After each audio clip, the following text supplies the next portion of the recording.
Assalamualaikum warahmatullahi wabarakatuh. Alhamdulillahirrabbilalamin. Wabihi nasta'in wa ala umuri dunya waddin wa ala alihi washabihi ajma'in amma ba'du.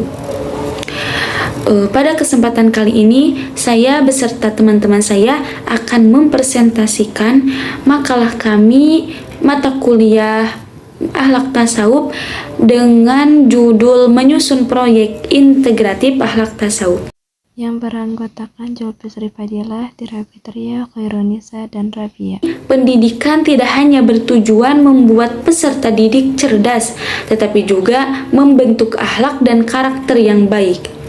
Namun, perkembangan teknologi dan media sosial membuat banyak nilai moral memulai menurun, seperti kejujuran, kepedulian, dan sikap saling menghormati. Oleh karena itu, pembelajaran akhlak dan tasawuf perlu dilakukan melalui proyek integratif agar peserta didik tidak hanya memahami teorinya saja, tetapi juga mampu menerapkannya dalam kehidupan sehari-hari. Makalah ini membahas 4 hal utama, yaitu pertama, pengertian proyek integratif pembelajaran akhlak tasawuf, yang kedua, konsep dasar proyek integratif, yang ketiga, bagaimana penerapannya dalam proses pembelajaran, dan yang keempat, bagaimana relevansinya dengan perkembangan zaman saat ini. Pengertian dan konsep dasar. Proyek integratif pembelajaran akhlak tasawuf adalah metode pembelajaran yang menggabungkan teori dan praktek nyata. Jadi, peserta didik tidak hanya mempelajari akhlak dan tasawuf di dalam kelas, tetapi juga langsung menerapkan dalam kehidupan sehari-hari. Melalui proyek ini, siswa belajar bekerja sama, peduli terhadap sesama, bertanggung jawab, dan membiasakan diri berperilaku baik. Tujuan akhirnya adalah agar nilai-nilai akhlak tidak hanya dipahami, tetapi juga menjadi kebiasaan dalam kehidupan sehari-hari.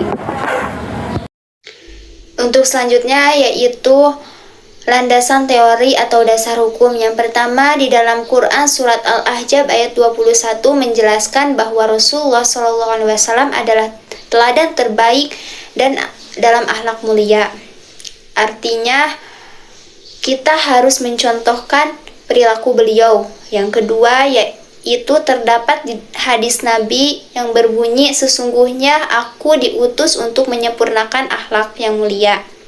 Hadis ini menunjukkan bahwa pembentukan akhlak merupakan tujuan utama ajaran Islam. Yang ketiga, yaitu menurut Imam Al-Ghazali, akhlak yang baik terbentuk melalui pembiasaan dan latihan terus-menerus. Yang keempat, yaitu pendekatan based learning, mendukung proses tersebut karena peserta didik belajar melalui pengalaman nyata sehingga pembelajaran menjadi lebih bermakna. Analisis dan pembahasan. Dalam praktiknya, pembelajaran akhlak tasawuf masih banyak menggunakan metode ceramah dan penugasan yang lebih berfokus pada penyampaian materi daripada pembentukan karakter. Akibatnya, seperti sering munculnya kesenjangan antara apa yang diketahui peserta didik dengan perilaku mereka sehari-hari, seperti masih kurangnya kejujuran, disiplin, atau tanggung jawab meskipun memahami pentingnya nilai tersebut. Oleh karena itu, diperlukan pembelajaran yang memberikan pengalaman nyata melalui proyek integratif, misalnya kegiatan sedekah bersama, menjaga lingkungan sekolah, bakti sosial, atau program kejujuran tanpa pengawasan. Peserta didik tidak hanya memahami nilai-nilai akhlak, tetapi juga membiasakan dalam kehidupan sehari-hari. Selain membentuk karakter, proyek integratif juga membantu mengembangkan kemampuan berpikir kritis, kerjasama, komunikasi, dan tanggung jawab yang sangat dibutuhkan dalam kehidupan bermasyarakat. Implementasi atau contoh. Implementasi pembelajaran akhlak tasawuf melalui proyek integratif dapat dilakukan dengan berbagai kegiatan yang melibatkan peserta didik secara langsung, seperti program sedekah dan peduli sosial, gerakan kejujuran melalui kantin kejujuran atau laporan aktivitas harian, serta refleksi diri atau muhasabah untuk mengevaluasi perilaku yang telah dilakukan. Kegiatan-kegiatan ini bertujuan menambahkan nilai ikhlas, jujur, amanah, disiplin, empati, tanggung jawab, syukur, dan introspeksi diri sehingga peserta didik tidak hanya memahami teori, tetapi juga mampu menerapkan dalam kehidupan sehari-hari. Agar pembelajaran lebih efektif, pendidik juga dapat menggunakan diskusi kelompok, studi, kasus yang berkaitan dengan permasalahan akhlak di masyarakat maupun media sosial, serta kegiatan refleksi diri, Selain itu, pemanfaatan teknologi seperti video edukasi, media interaktif, dan platform pembelajaran digital dapat membuat proses belajar lebih menarik, interaktif, dan mudah dipahami. Baik, selanjutnya saya akan menjelaskan tentang relevansi kontemporer. Nah, zaman sekarang itu kan zaman digital, jadi apa-apa serba pakai teknologi. Memang teknologi ini memberikan banyak manfaat untuk kita, tetapi teknologi juga membawa dampak negatif seperti penyalahgunaan media sosial, berkurangnya kepedulian terhadap sesama, serta menurunnya sikap saling menghargai satu sama lain. Nah, pembelajaran akhlak tasawuf ini sangat penting. Mengapa sangat penting?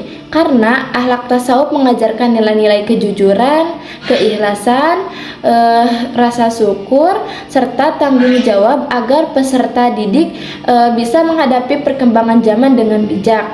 Nah, pembelajaran ini juga dilakukan melalui kegiatan nyata atau proyek agar tidak hanya dipahami tetapi juga bisa diterapkan dalam kehidupan sehari-hari. Baik, yang terakhir adalah kesimpulan. Jadi, kesimpulan dari proyek integratif pembelajaran akhlak tasawuf ini adalah pembelajaran yang menghubungkan teori dengan praktik, seperti kegiatan proyek. Jadi peserta didik ini dapat membiasakan diri menerapkan nilai-nilai akhlak dalam kehidupan sehari-hari sehingga karakter yang baik dapat terbentuk. Mungkin sekian yang dapat saya sampaikan. Terima kasih dan mohon maaf apabila ada kesalahan.